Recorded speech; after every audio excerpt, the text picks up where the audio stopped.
నమస్తే అన్న, అందరికీ నమస్కారం.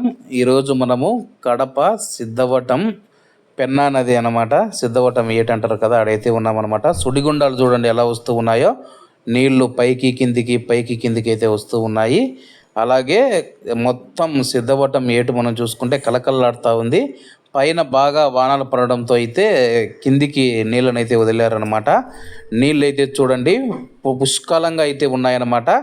అలాగే ఎవరైనా సరే కానీ కడపలో సిద్ధవటం ఏడు సుడిగుండాలు చూడండి, ఎవరైనా చిన్నపిల్లలు అటోళ్ళు అయితే చాలామంది పోయిన సంవత్సరం కూడా మనం చూసుకుంటే ఈతకని వచ్చి చనిపోవడం జరిగింది. కాబట్టి ఎవరైనా సరే కానీ పిల్లోళ్ళు ఈత ఆడేదానికైతే రావద్దండి.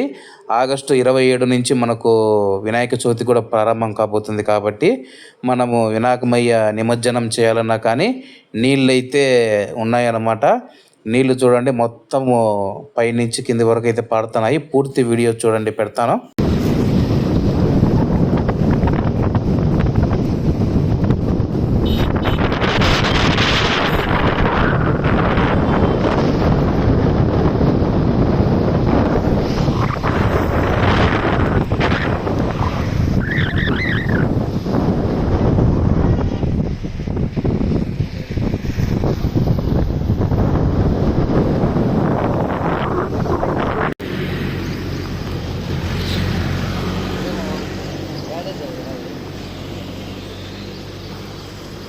ఏది ఏమో దిగుతున్నా తెలుసా